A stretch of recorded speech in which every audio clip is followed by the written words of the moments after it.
오늘 시편 24편을 가지고 내 마음의 법궤라는 제목으로 여러분과 함께 은혜를 나누겠습니다. 지금도 세계 곳곳에서 전쟁을 멈추지 않고 있습니다. 갈수록 더 심화되는 그런 경향이 있습니다. 뭐니 해도 군사력이 최고죠. 국가적인 입장에서 보면 군사력이 최고예요. 인생의 입장에서 보면 건강이 최고라고 그러잖아요. 그런 것처럼 국가적인 입장에서는 이 군사력이 대단히 중요합니다. 우리나라의 하늘을 지키는 그 명품 전투기가 있습니다. KF-21 지금 양산에 돌입해 가지고 곧 실전 배치를 하게 될 것입니다. 이것이 명품인 이유는 이 시험 비행을 1600회를 했는데 한 번도 사고가 나질 않았어요. 이건 비행기 역사상 기적이라고 말을 합니다. 그 유명한 F-35, F-22 랩터 이거 5세대, 6세대 막 그러면서 최고라고 얘기하잖아요. 시험 비행 때 얼마나 많이 떨어졌고 또 사람도 죽고 그랬는지 몰라요. 근데 놀라워요. 세계 사람들이 다 놀랍니다. 왜 그런 명품을 어떻게 만들었는가? 유로파이터라고 유럽 몇 개 국가가 연합해서 만든 전투기가 있어요. 양쪽 엔진이 한꺼번에 고장 나가지고 추락한 사건도 있고, 또 러시아도 최신 비행기를 만들 때 실전 배치하려고 꺼내서 시험 비행하는데 그만 떨어져서 추락하고, 프랑스 라팔도 조종사가 순직하고. 근데 우리 이 KF-21은 최고의 첨단 기술을 가지고 명품을 만들어내는 것입니다. 이 레이더, A사의 레이더라는 말 들어봤나요? 한꺼번에 수천 개의 목표물을 탐지를 해요. 그리고 그 중에 20개를 정확하게 위험 순서에 따라서 계속 추적을 하고 6개에서 8개까지 동시에 공격을 할 수 있는 그런 레이더인데, 이게 이 국산으로, 순수 국산으로 장착이 됐어요. 그동안 미국이 이거 안 주려고 아무도 안 주거든요. 그렇게 했던 걸 우리가 만들어낸 것입니다. 또 스텔스, 보이지도 않아요. 레이더에 이렇게 걸리지도 않아요. 그러니까 평양을 왔다 갔다 해도 몰라요. 진짜 모르는 것입니다. 거기다가 체계 통합의 무장 능력이라든가, 정말 세계 사람들이 이 눈독을 드리는 게 바로 이 KF-21이에요. 근데 딱 한 가지 문제가 있어요. 그건 뭐냐면 엔진입니다. 엔진이 이게 미국산이에요. 미국산. 그러니까 함부로 수출도 못해요. 그동안 우리 미국산 많이 썼는데 수리만 하려고 해도 미국에 보고를 해야 되고 미국에 보내야 되고 돈 막 엄청 들이고 그렇게 서러움을 당했어요. 근데 이 엔진이 곧 몇 년 안에 이제 개발이 되는데, 그러면 이제 완전한 이제 자립이 되는 거죠. 딱 엔진만 이제 우리 국산화 시키면 된다. 그런 이제 신념으로 지금 열심히 만들고 있습니다. 자, 오늘 본문은 시편 24편을 읽었는데요. 다윗의 시편입니다. 다윗이 왕이 되어서 이스라엘을 통합해 가고 얼마나 어려움이 많았어요. 애로사항도 많고, 또 이 예루살렘의 도읍을 정하고 나서 이제 12지파가 하나가 되기를 그렇게 간절히 염원하고 정말 참아가면서 인내하면서 자기를 데려가는 정적들을 다 품어서 하나가 되어가고 있었어요. 근데 문제는 뭐냐면 여전히 이스라엘 사람들이 하나님을 섬기기 위해서 여기저기 신앙 장소들이 있어가지고 실로로도 가고 뭐 여기로도 가고 저기로도 가고 막 그러는 거예요. 그러니까 이 통합하는데 다윗의 그 사명, 이스라엘을 통합하고 하나님의 나라를 이루는데 그렇게 어려운 거예요. 그래서 예루살렘 안에 하나님을 예배하는 장소를 통일시키기를 간절히 원했어요. 그래야 이제 드디어 정말 이스라엘이 하나가 되어서 하나님을 섬기고 적들이 넘보지 못하는 강력한 국가가 될 것입니다. 여기저기 흩어서 이렇게 예배하다 보니까 나름대로 또 막 자기 나름대로 신앙생활을 하는 거예요. 우상도 섬기고. 다윗 시절도 그랬어요. 그 이유가 뭐냐면 이 성막도 따로 있었고 법궤도 따로 있었고 그랬기 때문입니다. 법궤만 해도 말이죠, 얼마나 순환을 많이 당했는지 몰라요. 사무엘 시대 때, 사무엘 막 사역하기 시작할 때, 엘리 제사장 마지막 때 법궤 블레셋에 뺏겼잖아요. 그 이후로 이 법궤가 이제 수개월 만에 돌아오긴 했습니다만은 여기저기 몇 군데 이렇게 순환을 받으면서 법궤가 유랑을 하게 됩니다. 근데 이 법궤가 그렇게 돌아다닐 때마다 사람들의 믿음도 그 법궤 중심으로, 또는 어떤 사람은 성막 중심으로 이렇게 나름대로 흩어져서 신앙생활을 하는 거예요. 그래서 다윗이 이 이스라엘을 하나로 뭉치게 하고 신앙을 하나 되게 하는 딱 한 가지 열쇠는 법궤라는 것입니다. 이것만 딱 갖다 예루살렘에 모시면 이스라엘이 이제 하나가 되어 갈 것이라는 그 꿈이 이 가슴에 막 불탔어요. 항상 이 법궤 생각만 했어요. 그러다가 드디어 이제 법궤를 여러분들이 아다시피 이제 기럇 여아림에서 이제 모셔오기 시작합니다. 근데 그만 우사 사건 때문에 잠깐 주춤했죠. 석 달 동안 모셔오질 못했어요. 오베데돔의 집에다가 잠시 임시로 모셨는데 그 집이 막 복을 받는 거예요. 법궤를 모셔서. 그러니까 다윗이 더 마음이 간절한 거예요. 그래서 다시 처음부터 하나님의 예법을 다 갖춰서 율법대로 다시 모셔옵니다. 그래서 드디어 예루살렘에 모셔오는 걸 성공해요. 그러니까 예루살렘에 들어오니까 얼마나 기쁘겠어요, 다윗이. 이건 다윗이 어떤 전쟁에서 승리한 것보다도 큰 기쁨이고 영광이고 소원이었거든요. 그래가지고 막 다윗이 좋아가지고 어땠어요? 막 춤을 추는데 이 겉옷이 훌렁 내려가도 모를 정도로 막 춤을 췄어요. 바지가 내려갔어요. 그러니까 그걸 부인이, 미갈이라고 하는 사울 딸이죠, 부인이 창문 너머로 보다가는 비웃었어요. 그리고 조롱을 했어요. 그리고 왕을 만나서 당신이 채통머리도 없게 그렇게 그러냐고. 그러니까 다윗이 나는 이보다 더한 것도 하겠다. 얼마나 좋냐. 그리고는 그 미갈을 다시는 안 돌아보잖아요.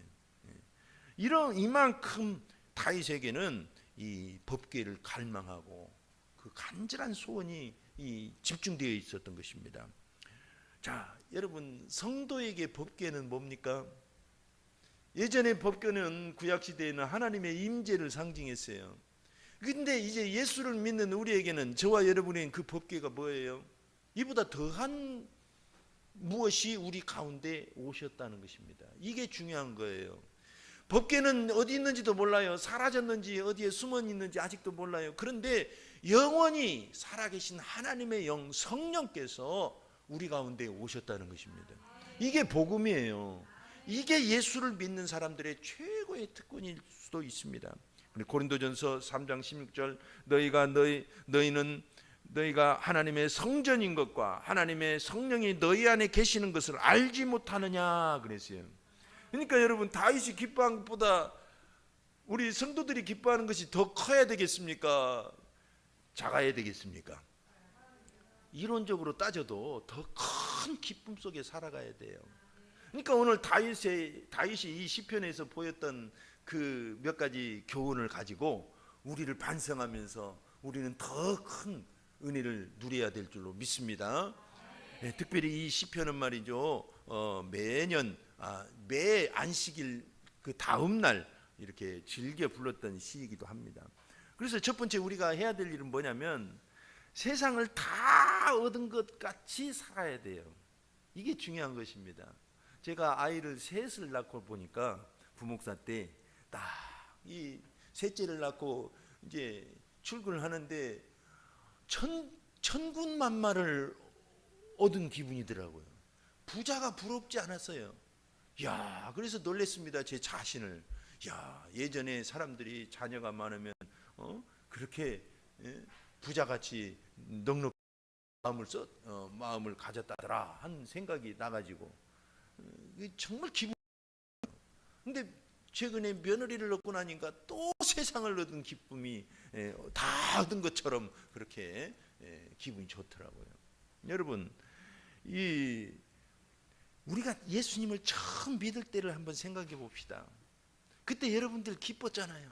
막 뭔지 모르지만 평안하고 세상을 다 얻은 것처럼 기쁘고, 어떤 것도 이 하나님을 믿는 거, 예수님을 믿는 것과 바꿀 수가 없었잖아요. 저는 처음에 청년 때 예수님을 믿고 이 성경을 읽는데 일주일에 신약을 거의 한 번씩 읽었어요.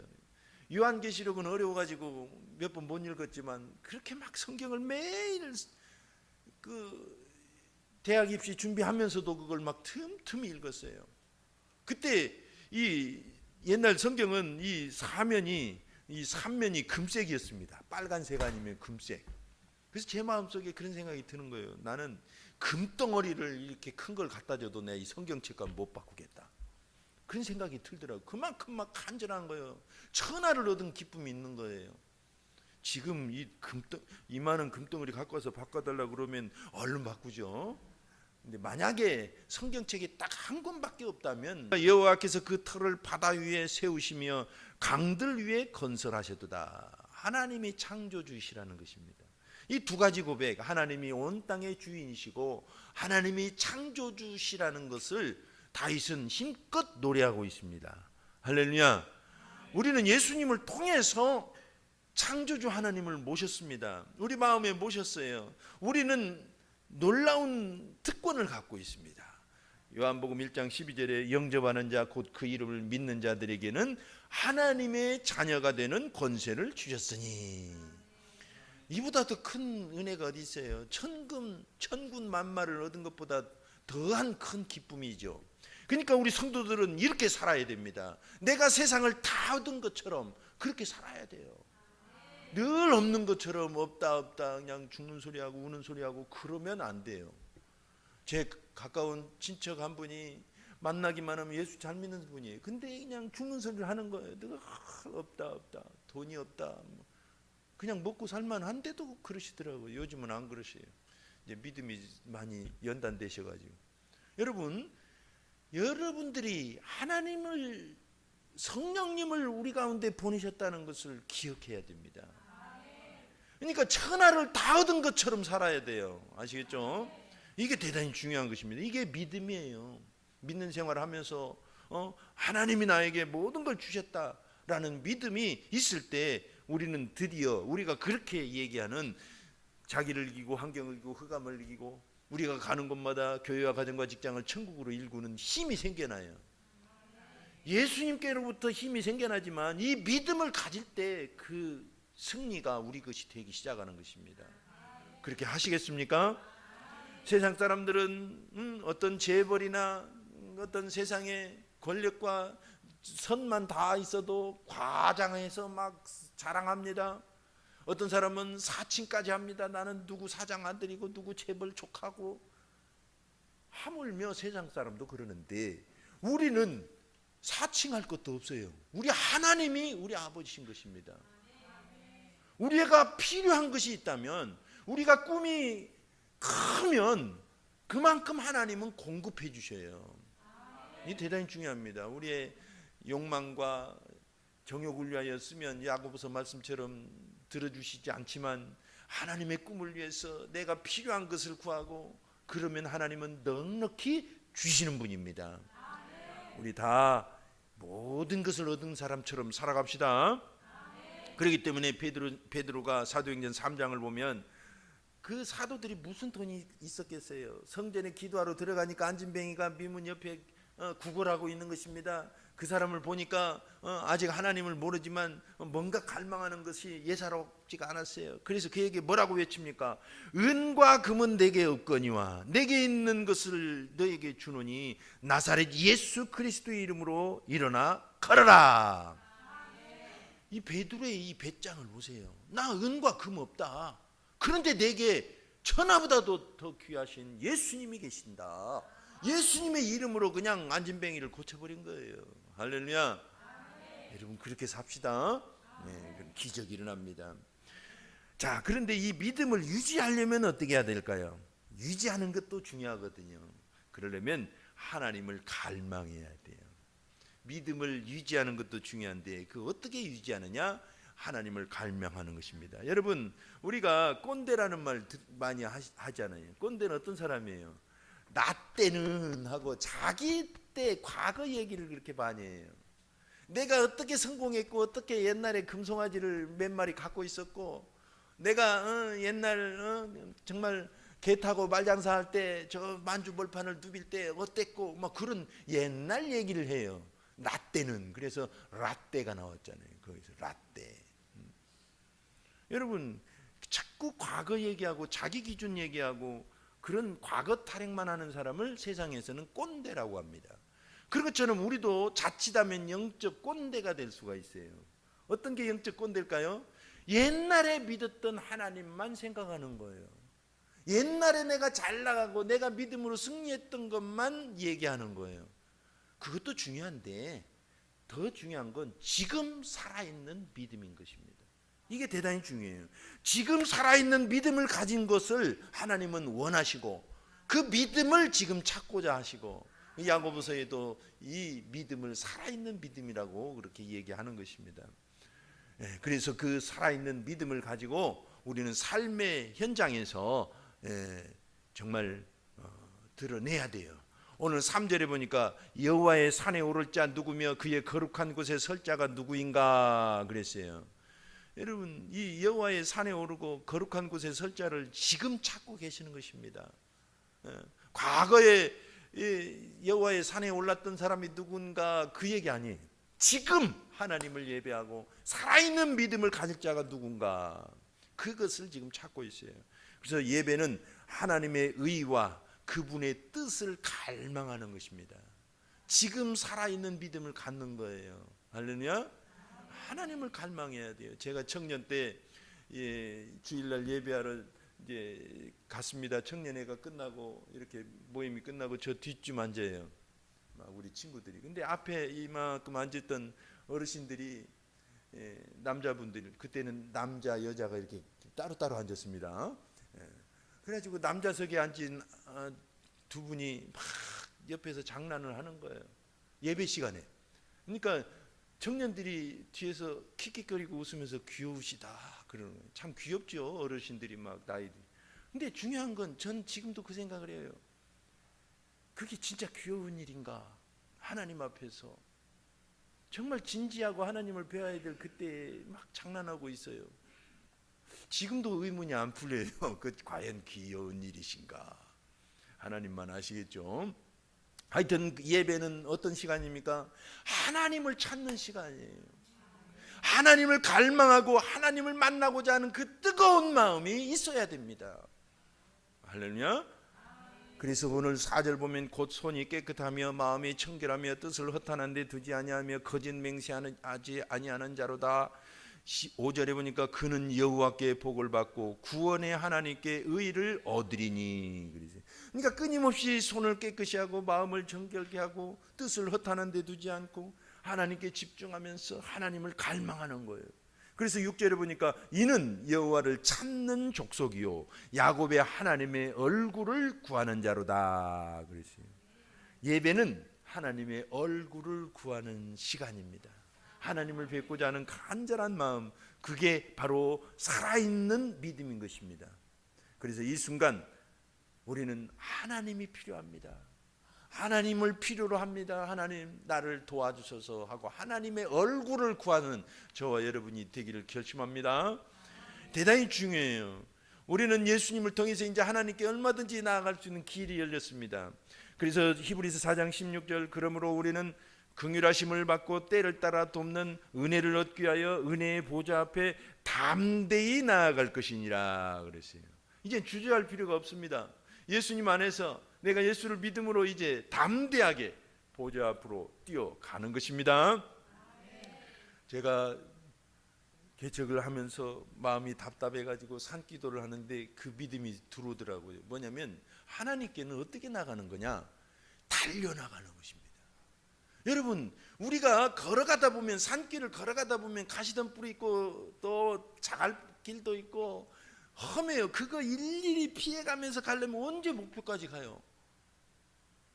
그래서 목표를 향해서 가시덤불이든 자갈이든 신발 단단히 신고 막 뛰는 게 최고예요. 하나님께는 그렇게 달려가는 것입니다. 여러분, 우리 가운데 많은 어려움이 있습니다. 핑계도 있습니다. 여러 가지 이유가 있습니다. 그거 하나하나 따지다 보면 언제 하나님께 나아갑니까? 하나님께 달려가야 됩니다. 그러면 그 문제와 장애물들이 나를 피해버려요. 웬만한 가시 뭐 좀 끓이면 어떻습니까? 우리는 하나님께 가서 품에 안기는 것입니다. 아멘. 그게 살아있는 믿음으로 나아가는 자세일 줄로 믿습니다. 그렇게 하고 우리는 이렇게 살아있는 믿음을 가져야 됩니다. 첫 번째 믿음은 뭐라고 그랬어요? 내가 세상을 다 가진 듯한 믿음. 그러려면 살아있는 믿음을 가져야 돼요. 하나님을 갈망해야 돼요. 그리고 나서 우리는 어떻게 해야 되느냐? 이제는 고개를 들어야 됩니다. 믿음이 있으면 성도들은 고개를 들어야 돼요. 제가 혼자 독학할 때 저는 이제 중고등학교를 졸업을 못했거든요. 이제 혼자 독학을 검정시험 보느라고 집에서 공부하는데 바로 옆집 아주머니가 그런 얘기를 하시는 거예요. 어떤 청년이 있는데 대학을 나오고 어디 마땅한데 취직을 못해가지고 아는 것 많고 든 것 많은데 풀어놓질 못해서 미쳤다고 그러더라고요. 그때는 그게 참 심각하게 들렸어요. 야, 머릿속에 들어간 건 많은데 이게 풀어놓지 못하고 쓰지 못하면 미치기도 하는구나. 진짜 그래서 미쳤는지 잘 모르지만, 근데 이건 분명합니다. 우리가 건강을 예를 들자면 영양을 많이 섭취하는데 이걸 에너지로 태워내지 못하면 어떻게 돼요? 그게 살로 되잖아요. 그 내장 쪽으로 기름이 끼면은 이게 질병이 되기도 하고, 신진대사가 혈관이 혈액순환이 자꾸 장애가 있게 되죠. 그래서 결국은 비만도 질병이에요. 노화도 질병이라고 하잖아요. 이게 질병으로 분리되어 있습니다. 그래서 막 에너지가 있으면 그만큼 들어온 것을 풀어내야 됩니다. 그래야 건강해지는 거예요. 그래야 동맥경화도 생기지 않고, 신앙생활에도 영적 비만이라는 게 있습니다. 뭐냐면 귀로 듣고 은혜를 입어서 많은 믿음이 있는데 아는 것 많은데 이걸 풀어내지 못하는 거. 삶의 현장에서 풀어내지 못하면 결국은 이것이 나의 신앙생활에 동맥경화가 되어서 막히고, 그러니까 왜 안 되는 거지? 의심하게 되고 결국은 낙심하고 다시 믿음이 쇠락하기도 하고 그렇습니다.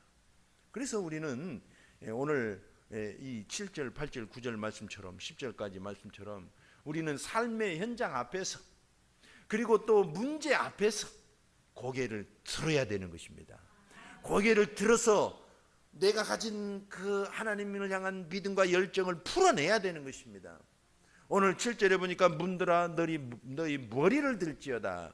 영원한 문들아 들릴지어다. 영광의 왕이 들어가시리로다. 영광의 왕이 누구시냐? 강하고 능한 여호와시요 전쟁에 능한 여호와시로다. 문들아 너희 머리를 들지어다. 영원한 문들아 들릴지어다. 영광의 왕이 들어가시리로다. 똑같은 문장을 두 번 반복하잖아요. 10절에도 영광의 왕이 누구시냐? 만군의 여호와께서 곧 영광의 왕이시리로다. 아멘. 유대 전통에 의하면 이런 노래를 안식 후 첫날 일요일 성전에서 그렇게 막 기쁘게 불렀어요. 여러분, 이게 무슨 의미일까요? 하나님을 믿는다는 성도들아, 하나님을 믿는다는 백성들아, 이제 문제 앞에서 고개 숙이고 살지 말고 고개를 들어서 문제를 돌파해 가라, 이런 뜻입니다. 하나님은 전쟁에 능하신 분이고 강하고 담대하신 분이다. 할렐루야. 그래서 이사야서 60장 1절을 보면 이사야가 그 암흑기에 이스라엘 사람들을 격려하기 위해서 이렇게 말합니다. 일어나라, 빛을 발하라. 이는 네 빛이 이르렀고 여호와의 영광이 내 위에 임하였음이니라. 아멘. 선지자는 이렇게 희망을 주는 사람들이에요. 할렐루야. 영광의 왕이 누구십니까? 만왕의 왕 예수, 내 인생의 왕 예수이신 것입니다. 이분이 영광의 왕이셔요. 그분이 내한테 오시는데 머리를 들고 살아라는 것입니다. 하나님 늘어뜨리고 살지 말라는 것입니다. 고개를 들라는 것은 교만하는 뜻이 아니라 담대하라는 뜻이에요. 기쁘게 살라는 뜻입니다. 그래서 항상 기뻐하라. 장사도 그런 사람이 잘하고 사업도 그런 사람이 잘하는 것입니다. 안 되는 것도 잘 되게 되고 그런 사람들이 지혜를 얻고 사람들에게 매력을 줘요. 그러니까 친구들도 많아요. 그러니까 막 제가 친구들이 많은 이유가 잘생겨서가 아닙니다. 가면 꿀리지 않고 이 사람 저 사람 골고루 사귀니까 사람들이 저를 좋아하는 거예요. 담대한 거예요. 할렐루야. 이게 필요합니다. 교회가 작다 교회가 크다 그런 거 따지면 친구 못 사깁니다. 내 인생이 왜 이 모양이냐, 내 가진 주머니에 이 주머니가 왜 이 모양이냐, 못 사귀어요. 인생을 승리할 수가 없어요. 다 가진 자처럼 우리는 고개를 들고 살아야 될 줄로 믿습니다. 네. 그래서 이 노래가 어떻게 성취가 되냐면 예수님이 예루살렘에 입성하실 때 성취가 됩니다. 호산나 호산나 막 어서 오시옵소서 아이들이 노래를 부르잖아요. 그래서 이것이 예수님께로부터 성취가 된 것입니다. 그래서 십자가 이후에 우리 성도들은 말이죠, 하나님께서 우리에게 세상을 정복하는 믿음을 구약의 어떤 이스라엘 백성들보다 더 큰 믿음을 우리에게 주셨어요. 이스라엘은 왕과 선지자와 또 제사장들 일부 사람들에게만 성령이 이렇게 임하셨다가 또 그들이 말 안 들으면 떠나시기도 하고 그러셨어요. 제한적이셨어요. 매우 제한적이셨어요.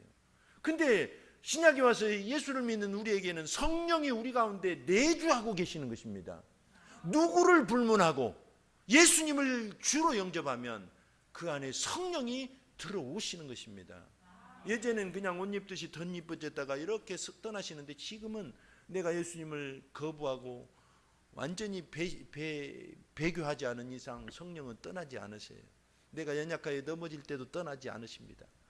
내가 때로는 한숨 쉬고 눈물을 흘릴 때도 떠나지 않으세요. 예수님은 우리 가운데 영원히 계십니다. 아멘. 이 믿음을 가지고 고개를 들고 살아라는 것입니다. 나가서 정복하라는 것입니다. 그래서 창세기 1장 28절 말씀, 생육하고 정복하고 다스리라는 이 명령이 그대로 예수님 안에서 다시 우리 가운데 부활한 것입니다. 그래서 여러분들 당당하게 사시길 바랍니다. 그래서 예수님께서 요한복음 16장 33절에 세상에서는 너희가 환난을 당하나 담대하라 내가 세상을 이기었노라 그러셨어요. 세상 살다 보면 찍고 받고 얼마나 환난이 많습니까? 그러나 예수님이 세상을 이기셨다는 것입니다. 예수님이 그런 세상을 이겨내셨어요. 그분의 생애를 보십시오.